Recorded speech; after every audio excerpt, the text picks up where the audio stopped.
ರಾಮನಗರದಲ್ಲಿ ನಮ್ಮ ನೂತನ ಸಂಸದರಾಗಿ ಡಾಕ್ಟರ್ ಸಿ ಎನ್ ಮಂಜುನಾಥ್ ಅವರು ಆಯ್ಕೆ ಆದಮೇಲೆ ಭಾಳ ಕ್ರಿಯಾಶೀಲವಾಗಿ ಕೆಲಸಗಳನ್ನು ಮಾಡ್ತಾಯಿದ್ದಾರೆ. ಒಬ್ಬ ಸಂಸದರಾಗಿ ಸೆಂಟ್ರಲ್ ಗೌರ್ಮೆಂಟ್ನ 10 ಹಲವಾರು ಯೋಜನೆಗಳನ್ನು ತರುವುದರಲ್ಲಿ ಅವರು ಉತ್ಸುಕದ ಕೆಲಸ ಮಾಡ್ತಾಯಿದ್ದಾರೆ. ಜೊತೆಗೆ ಈ ಜಿಲ್ಲೆಯ ಜನಸಾಮಾನ್ಯರಿಗೆ ಸಿಗಬೇಕು ಸಂಸದರು ಅನ್ನೋ ದೃಷ್ಟಿಯಿಂದ ಅವರು ಇವತ್ತು ಕಚೇರಿಯನ್ನು ತೆರೆದಿದ್ದಾರೆ. ಹಾಗಾಗಿ ನಾನು ಬಂದು ಅವರಿಗೆ ಶುಭವನ್ನು ಹಾರೈಸಿ ಮುಂದಿನ ದಿನಗಳಲ್ಲಿ ಅವರು ಜನಸ್ನೇಹಿಯಾಗಿ ಜನಸಾಮಾನ್ಯರ ಕಷ್ಟ ಸುಖಗಳಿಗೆ ಸ್ಪಂದಿಸ್ತಕ್ಕಂಥ ಕೆಲಸವನ್ನು ಸಂಸದ ಜೊತೆಯಲ್ಲಿ ನಾವು ನಮ್ಮ ಎಲ್ಲ ಪ್ರಮುಖರು ಎಲ್ಲ ನಮ್ಮ ಪಕ್ಷದ ಏನು ಮುಖಂಡರುಗಳಿದ್ದಾರೆ ಅವರಿಗೆಲ್ಲ ಅನುಕೂಲ ಆಗೋ ದೃಷ್ಟಿಯಿಂದ ಒಳ್ಳೆ ಕೆಲಸ ಮಾಡಿದ್ದಾರೆ. ಕಚೇರಿ ಓಪನ್ ಮಾಡಿದ್ದಾರೆ. ಶುಭ ಆಗಲಿ. ಅವರ ಗೆಲುವಿಗೆ ಸಾಕಷ್ಟು ಶ್ರಮ ಹಾಕಿ ಓಡಾಡಿದ್ರಿ, ಜವಾಬ್ದಾರಿ ತಗೊಂಡು ಕ್ಷೇತ್ರದಲ್ಲಿ ಕಾರ್ಯನಿರ್ವಹಿಸಿದ್ರಿ. ಈಗ ಉಪಚುನಾವಣೆ ಬರ್ತಾ ಇದೆ, ಅವರಿಂದ ಯಾವುದೇ ರೀತಿ ನಿರೀಕ್ಷೆ ಇದೆ? ಇಲ್ಲ, ಡಾಕ್ಟರ್ ಸಿ ಎನ್ ಮಂಜುನಾಥ್ ಅವರು ನನ್ನ ಪರ ಇದ್ದಾರೆ. ಅವರ ದಂಪತಿಗಳ ಸಮೇತ ನನಗೆ ಆಶೀರ್ವಾದ ಮಾಡಿದ್ದಾರೆ ಮೊದಲಿಂದನೂ ಕೂಡ. ಅವರ ಧ್ವನಿ ಯಾವಾಗಲೂ ಕೂಡ ನನ್ನ ಜೊತೆಯಲ್ಲಿ ಇರುತ್ತೆ. ಹಾಗಾಗಿ ಅವ್ರ ಬಗ್ಗೆ ನನಗೆ ಗೌರವ ಇದೆ.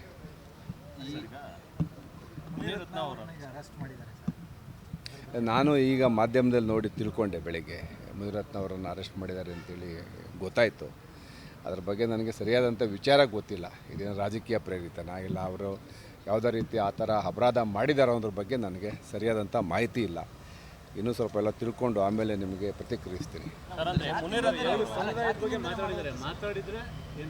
ಈಗ ಗೊತ್ತಿಲ್ಲ ರೀ, ಮಾತಾಡಿದ್ದಾರೆ ಅನ್ನೋದಕ್ಕಿಂತ ಹೆಚ್ಚಾಗಿ ಅದು ನಿಜವಾಗಲೂ ಅವರು ಮಾತಾಡಿರ್ತಕ್ಕಂಥ ಆಡಿಯೋನ ಅದು ಕನ್ಫರ್ಮ್ ಆಗಿದೆಯಾ? ಆಮೇಲೆ ಅಲ್ಲಲ್ಲಿ ಇದು ಸುದ್ದಿ ಬರ್ತಾಯಿದೆ. ನಮ್ಮ ನಾಯಕರು ಅಶೋಕ್ ಅವರು ಹೇಳಿದ್ದಾರೆ ಇದೊಂದು ರಾಜಕೀಯ ಪ್ರೇರಿತ ಅಂತೇಳಿ. ಗೊತ್ತಿಲ್ಲ, ಮಾತಾಡಿದರೆ ಏನಾರು ಸಮಾಜ ವಿರೋಧಿ ಮಾತಾಡಿದರೆ ಕಾನೂನು ಕ್ರಮ ಆಗಲೇಬೇಕಾಗತ್ತೆ. ಅದರಲ್ಲೇನು ಯಾವುದೇ ರೀತಿಯ ಮುಲಾಜಿಲ್ಲ. ನೋಡೋಣ ಮುಂದೆ ಏನಾಗುತ್ತೆ ಅಂತ. ನೀವು ಸಭೆಗಳನ್ನ ಮಾಡ್ತಾ ಇದ್ದೀರಿ ಚನ್ನಪಟ್ಟಣ ಗ್ರಾಮ ಪಂಚಾಯತಿ ಮಟ್ಟದಲ್ಲಿ, ಯಾವ ರೀತಿ? ಈಗ ನಾನೀಗ ನನ್ನ 5 ಜಿಲ್ಲಾ ಪಂಚಾಯತಿಯ ಪ್ರಮುಖರ ಸಭೆ ಕರೆದಿದ್ದೆ. ಇವತ್ತು ಬೆಳಗ್ಗೆ ಚನ್ನಪಟ್ಟಣ ಟೌನ್ನ ಪ್ರಮುಖರ ಸಭೆ ಕರೆದಿದ್ದೆ. ಬುಧವಾರದಿಂದ ಹಳ್ಳಿಗಳಿಗೆ ಹೋಗ್ತಾಯಿದ್ದೀವಿ. ಜನಗಳ ಪ್ರತಿಕ್ರಿಯೆ ಚೆನ್ನಾಗಿದೆ. ಒಬ್ಬರು NDA ಅಭ್ಯರ್ಥಿಯಾಗಿ BJP ಮತ್ತು JDSನ ಸಂಯುಕ್ತ ಅಭ್ಯರ್ಥಿಯಾಗಿ ನಾನು ಬರ್ತೀನಿ, ನನಗೆ ಆಶೀರ್ವಾದ ಮಾಡಿ ಅಂತ ಕೇಳ್ತಾ ಇದ್ದೀನಿ. ಜನ ಚೆನ್ನಾಗಿ ಪ್ರತಿಕ್ರಿಯಿಸ್ತಾ ಇದ್ದಾರೆ. ಆಪರೇಷನ್ ಹಸ್ತ ಅಂದರೆ BJP JDS ಮುಖಂಡರನ್ನ ಸೆಳೆಯುವಂಥ ಕೆಲಸ ಕಾಂಗ್ರೆಸ್ನಿಂದ ಆಗ್ತಾ ಇದೆ. ಅಂದರೆ ನೀವು ಇನ್ನೂ ಅಭ್ಯರ್ಥಿ ಆಯ್ಕೆ ಡಿಲೇ ಆದರೆ ಅವರು ಅದು ಅನುಕೂಲ ಆಗಲ್ವಾ? ಅದೇನು ಆ ಥರ ಏನು ನಮ್ಮ ತಾಲೂಕಲ್ಲಿ ಪರಿಣಾಮ ಬೀರೋದಿಲ್ಲ. BJP JDS ಒಂದಾದರೆ ಅದೊಂದು ದೊಡ್ಡ ಶಕ್ತಿ. ಈ ಸಣ್ಣ ಪುಟ್ಟ ದುಡ್ಡು ಕೊಡ್ತಕ್ಕಂಥದ್ದು, ಈಗ ನಗರಸಭೆ ಸದಸ್ಯರನ್ನು ಸೆಳೆದಿದ್ದಾರೆ ಅಂತ ನೀವು ಹೇಳ್ತಾ ಇದ್ದೀರಿ. ಚನ್ನಪಟ್ಟಣದಲ್ಲಿ JDSನ 15 ಸದಸ್ಯರನ್ನು ಅವರು ತಗೊಂಡಿದ್ದಾರೆ. ನನಗನ್ಸುತ್ತೆ ಆ ಸದಸ್ಯರು ಪಾರ್ಲಿಮೆಂಟ್ ಚುನಾವಣೆಯಲ್ಲಿ ಹೋಗಿದ್ದರು. ಈಗ ಬಹುಶಃ ನಮ್ಮ ಚುನಾವಣೆಯಲ್ಲಿ ಮಾನಸಿಕವಾಗಿ ನಮ್ಮ ಜೊತೆಲಿ ಬರ್ತಾರೆ ಅನ್ನೋ ಒಂದು ವಿಶ್ವಾಸ ಇದೆ.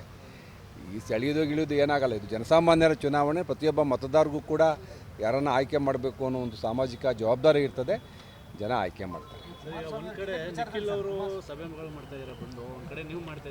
ತಪ್ಪೇನಿಲ್ಲ. ನಿಖಿಲ್ ಅವರು ನಾವು ಗೊಂದಲ ಏನು ರೀ, ನಾವು 2 ಪಕ್ಷದವರು 2 ಪಕ್ಷದ ಕಾರ್ಯಕರ್ತರನ್ನ ಒಗ್ಗೂಡಿಸೋ ದೃಷ್ಟಿಯಿಂದ ಅವರು ಸಭೆ ಮಾಡಬೇಕು, ನಾವು ಸಭೆ ಮಾಡಬೇಕು. ಇದರಲ್ಲಿ ಗೊಂದಲ ಇಲ್ಲವೇ ಇಲ್ಲ. ನಾವಿಬ್ಬರು ಒಟ್ಟಾಗಿ ಸಭೆಗಳು ಮಾಡ್ತಾ ಇರ್ತೀವಿ, ಒಟ್ಟಾಗಿ ಚುನಾವಣೆಗೆ ಹೋಗ್ತೀವಿ. ಇಲ್ಲ, ಭಾಳ ಜನ ನಮ್ಮ ಮುಖಂಡರುಗಳು ಅವ್ರನ್ನ ಭೇಟಿ ಮಾಡಿದ್ದಾರೆ, ಮಾತಾಡಿದ್ದಾರೆ. ನಾವು ಒಟ್ಟಿಗೆ ಚುನಾವಣೆ ಮಾಡಲೇಬೇಕು ರೀ. ನಮ್ಮಲ್ಲಿ ಒಡಕು ಇಲ್ಲವೇ ಇಲ್ಲ ಮಾದೇವಸ್ವಾಮಿ ಅವರೇ. ಚುನಾವಣೆ ಒಟ್ಟಿಗೆ ಮಾಡ್ತೀವಿ. ಚುನಾವಣಾ ನೀತಿ ಈಗ ಚುನಾವಣೆ ಡಿಕ್ಲೇರ್ ಆದಮೇಲೆ ಇದಕ್ಕೆಲ್ಲ ಉತ್ತರ ಸಿಗುತ್ತೆ. ಇನ್ನೂ ಚುನಾವಣೆ ಡಿಕ್ಲೇರ್ ಆಗಲಿಲ್ಲ. ನೀವೇ ಅನುಮಾನನ ವ್ಯಕ್ತಪಡಿಸ್ತಾ ಇರ್ತೀರಿ, ಅದಕ್ಕೆ ಉತ್ತರನೂ ಕಂಡ್ಕೋತಾ ಇರ್ತೀರಿ. 100ಕ್ಕೆ 100 ಭಾಗ ಟಿಕೆಟ್ ಸಿಗುತ್ತೆ.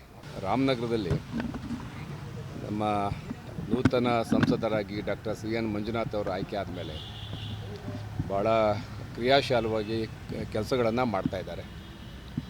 ಒಬ್ಬ ಸಂಸದರಾಗಿ ಸೆಂಟ್ರಲ್ ಗೌರ್ಮೆಂಟ್ನ 10 ಹಲವಾರು ಯೋಜನೆಗಳನ್ನು ತರುವುದರಲ್ಲಿ ಅವರು ಉತ್ಸುಕದ ಕೆಲಸ ಮಾಡ್ತಾಯಿದ್ದಾರೆ. ಜೊತೆಗೆ ಈ ಜಿಲ್ಲೆಯ ಜನಸಾಮಾನ್ಯರಿಗೆ ಸಿಗಬೇಕು ಸಂಸದರು ಅನ್ನೋ ದೃಷ್ಟಿಯಿಂದ ಅವರು ಇವತ್ತು ಕಚೇರಿಯನ್ನು ತೆರೆದಿದ್ದಾರೆ.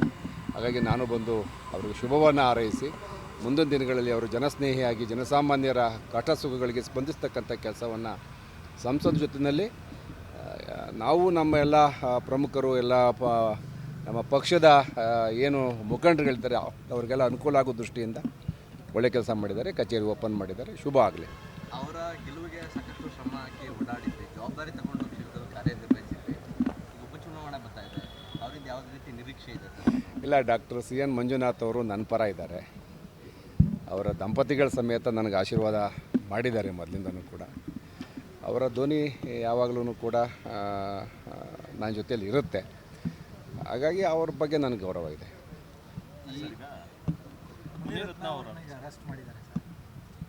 ನಾನು ಈಗ ಮಾಧ್ಯಮದಲ್ಲಿ ನೋಡಿ ತಿಳ್ಕೊಂಡೆ ಬೆಳಿಗ್ಗೆ ಮುನಿರತ್ನ ಅವರನ್ನು ಅರೆಸ್ಟ್ ಮಾಡಿದ್ದಾರೆ ಅಂತೇಳಿ ಗೊತ್ತಾಯಿತು. ಅದ್ರ ಬಗ್ಗೆ ನನಗೆ ಸರಿಯಾದಂಥ ವಿಚಾರ ಗೊತ್ತಿಲ್ಲ. ಇದೇನು ರಾಜಕೀಯ ಪ್ರೇರಿತನಾ ಇಲ್ಲ ಅವರು ಯಾವುದೇ ರೀತಿ ಆ ಥರ ಅಪರಾಧ ಮಾಡಿದಾರೋ ಅನ್ನೋದ್ರ ಬಗ್ಗೆ ನನಗೆ ಸರಿಯಾದಂಥ ಮಾಹಿತಿ ಇಲ್ಲ. ಇನ್ನೂ ಸ್ವಲ್ಪ ಎಲ್ಲ ತಿಳ್ಕೊಂಡು ಆಮೇಲೆ ನಿಮಗೆ ಪ್ರತಿಕ್ರಿಯಿಸ್ತೀನಿ. ಈಗ ಗೊತ್ತಿಲ್ಲ ರೀ, ಮಾತಾಡಿದ್ದಾರೆ ಅನ್ನೋದಕ್ಕಿಂತ ಹೆಚ್ಚಾಗಿ ಅದು ನಿಜವಾಗಲೂ ಅವರು ಮಾತಾಡಿರ್ತಕ್ಕಂಥ ಆಡಿಯೋನ ಅದು ಕನ್ಫರ್ಮ್ ಆಗಿದೆಯಾ? ಆಮೇಲೆ ಅಲ್ಲಲ್ಲಿ ಇದು ಸುದ್ದಿ ಬರ್ತಾಯಿದೆ. ನಮ್ಮ ನಾಯಕರು ಅಶೋಕ್ ಅವರು ಹೇಳಿದ್ದಾರೆ ಇದೊಂದು ರಾಜಕೀಯ ಪ್ರೇರಿತ ಅಂತೇಳಿ. ಗೊತ್ತಿಲ್ಲ, ಮಾತಾಡಿದರೆ ಏನಾರು ಸಮಾಜ ವಿರೋಧಿ ಮಾತಾಡಿದರೆ ಕಾನೂನು ಕ್ರಮ ಆಗಲೇಬೇಕಾಗತ್ತೆ. ಅದರಲ್ಲೇನು ಯಾವುದೇ ರೀತಿಯ ಮುಲಾಜಿಲ್ಲ. ನೋಡೋಣ ಮುಂದೆ ಏನಾಗುತ್ತೆ ಅಂತ. ನೀವು ಸಭೆಗಳನ್ನ ಮಾಡ್ತಾ ಇದ್ದೀರಿ ಚನ್ನಪಟ್ಟಣದ ಗ್ರಾಮ ಪಂಚಾಯತಿ ಮಟ್ಟದಲ್ಲಿ, ಯಾವ ರೀತಿ ಜನ ಹೇಳಿ? ಈಗ ನಾನೀಗ ನನ್ನ 5 ಜಿಲ್ಲಾ ಪಂಚಾಯಿತಿಯ ಪ್ರಮುಖರ ಸಭೆ ಕರೆದಿದ್ದೆ. ಇವತ್ತು ಬೆಳಗ್ಗೆ ಚನ್ನಪಟ್ಟಣ ಟೌನ್ನ ಪ್ರಮುಖರ ಸಭೆ ಕರೆದಿದ್ದೆ. ಬುಧವಾರದಿಂದ ಹಳ್ಳಿಗಳಿಗೆ ಹೋಗ್ತಾ ಇದ್ದೀವಿ.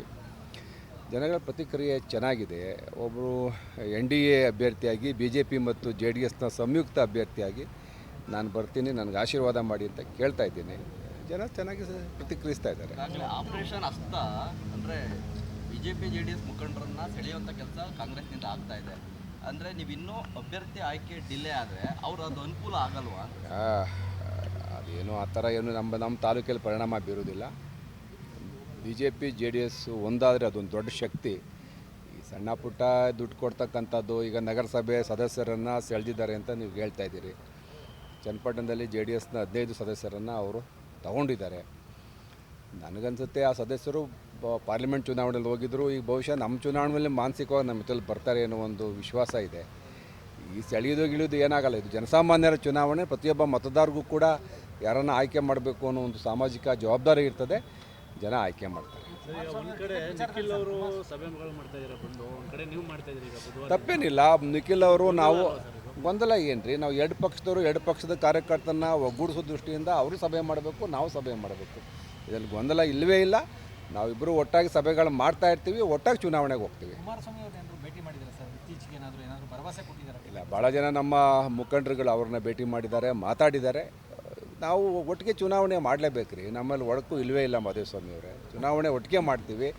ಚುನಾವಣಾ ನೀತಿ ಈಗ ಚುನಾವಣೆ ಡಿಕ್ಲೇರ್ ಆದಮೇಲೆ ಇದಕ್ಕೆಲ್ಲ ಉತ್ತರ ಸಿಗುತ್ತೆ. ಇನ್ನೂ ಚುನಾವಣೆ ಡಿಕ್ಲೇರ್ ಆಗಲಿಲ್ಲ. ಹೇಳ್ತಾ ಇಲ್ಲ ಸರ್, ಆದರೆ CP ಯೋಗೇಶ್ವರ್ ಅವರಿಗೆ ಟಿಕೆಟ್ ಸಿಗುತ್ತಾ ಅನ್ನುವಂಥ ವಿಚಾರ ನೀವೇ ಅನುಮಾನನ ವ್ಯಕ್ತಪಡಿಸ್ತಾ ಇರ್ತೀರಿ, ಅದಕ್ಕೆ ಉತ್ತರನೂ ಕಂಡ್ಕೋತಾ ಇರ್ತೀರಿ.